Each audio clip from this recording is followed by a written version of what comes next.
Welcome students. आज हम शुरू करेंगे चैप्टर 1 का रिवीजन और ये कुछ ऑब्जेक्टिव क्वेश्चंस हैं आपकी प्रैक्टिस के लिए जो लास्ट ईयर के एग्जाम में भी आए हैं।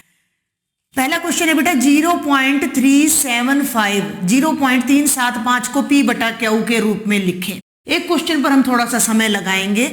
बहुत ही सरल क्वेश्चन है। 0.375 को हमने बटा में, फ्रैक्शन में, रैशनल में बदलना है। तो हम क्या करते हैं कि दशमलव के बाद, क्योंकि यहाँ पर ये 0 आ गया है, तो हम क्या करते हैं कि इन सभी अंकों को हम एज इट इज लिखते हैं 0.375। लेकिन भाई 0 का शुरू में आने से कोई अर्थ है नहीं, तो बटे में हम क्या करते हैं कि दशमलव के बाद जितने अंक हैं नीचे 1 लिखकर हम उतनी ही 0 लगा देते हैं।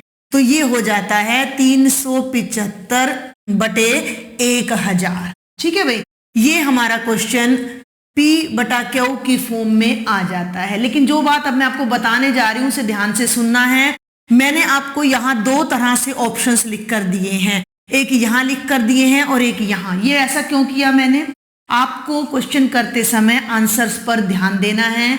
अगर आपके क्वेश्चन पेपर में ऑप्शंस इस तरह से हैं, ध्यान दें, 375 बटे 10 की पावर 3, 375 बटे 10 की पावर 2, 375 बटे 10 की पावर 1, 375 बटे 10 की पावर 4। इट मीन्स इसे सॉल्व नहीं किया गया है और यहाँ पर केवल 375 लिखकर, 1000 का मतलब क्या होता है बेटा जी? 1000 का मतलब होता है 10 गुणा 10 गुणा 10, यानी कि 10 की पावर 3। तो यहाँ पर हम 1000 की जगह 10 की पावर 3 लिख देंगे। और अगर हमारा आंसर इस फॉर्म में है तो हमारा राइट ऑप्शन ये हो जाएगा। क्लियर? लेकिन अगर हमारा आंसर सिंपलेस्ट फॉर्म में है, इसी क्वेश्चन को हमें कट करना पड़ेगा, मिनिमम फॉर्म में लाना पड़ेगा। तो 375 बटे 1000 को आप काटेंगे।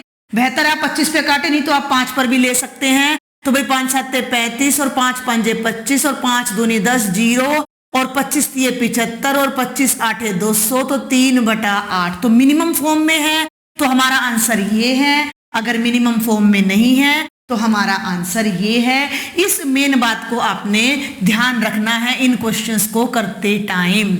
चलिए अब हम सेकंड क्वेश्चन पर आ जाते हैं। 0.104 0.104 वही तरीका फिर से है। ऊपर वाली स्टेटमेंट को एज इट इज लिखिए 104।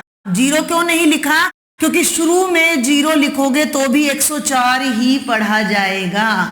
क्लियर? और नीचे 1 लगाया, दशमलव के बाद जितने अंक हैं उतनी 0 लगा दी। अगर हमारा आंसर फिर से इसी फॉर्म में है तो हम 104 बटे 10 की पावर 3 लिख देंगे, वरना अब हम इन्हें कट करेंगे, कैंसिल करेंगे। कॉमन नंबर पर 2 5 10, 2 दूनी 4, 2 5 10, 0 0 और भाई 2 दूनी 4, 2 6 12, 2 दूनी 4, 2 5 10, 0 और 2 एकम 2, 2 3 6 और 2 एकम 2, 2 दूनी 4 और 2 5 10। तो ऊपर हमारा आ रहा है 13 और नीचे हमारा आ रहा है 125। तो हमारा जो राइट ऑप्शन बनता है वो बनता है 13 बटे 125, जो कि पार्ट बी है। ये सभी क्वेश्चंस के ईयर मैंने लिख दिए। ये 19-20 में आया, ये 19-20 में आया है। अब हम चलते हैं क्वेश्चन नंबर 3 पर। 0.0875 इस क्वेश्चन पर और विशेष ध्यान दीजिए आप। मैंने आपको बोला था कि पहले 0 लगाने का कोई मतलब नहीं है, ठीक है? तो यहाँ तो मैंने 875 ही लिखना है क्योंकि 875 से पहले 0 अर्थहीन है।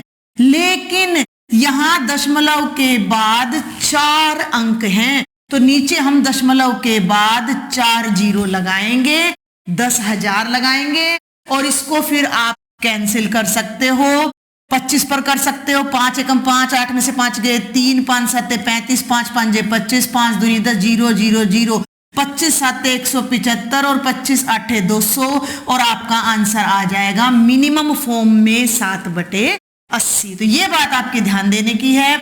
आगे चलते हैं क्वेश्चन नंबर 4। ये 2020 के हैं दोनों ही क्वेश्चंस। तो 0.125 का मतलब 125, ठीक है भाई। और नीचे 1 के बाद फिर वही 3 0, 25 5 125, 25 चौका 100, 0, 5 एकम 5, 5 8 40, और इसका आंसर आ जाएगा 1/8। इस तरह का क्वेश्चन इस बार श्योर आएगा आपका।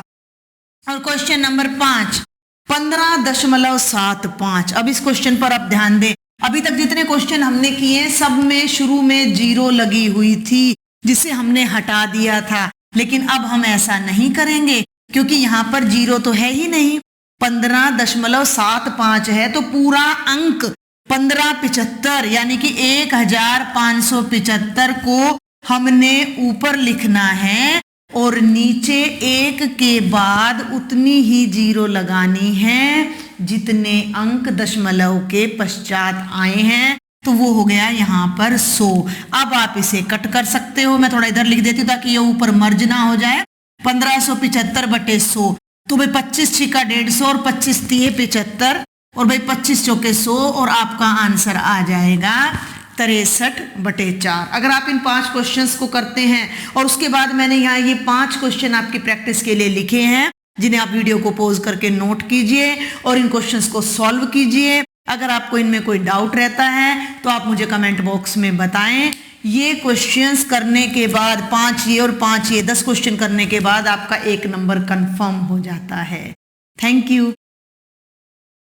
NTPC Faridabad and Chief Minister's Good Governance Associates Program with star teachers of Faridabad.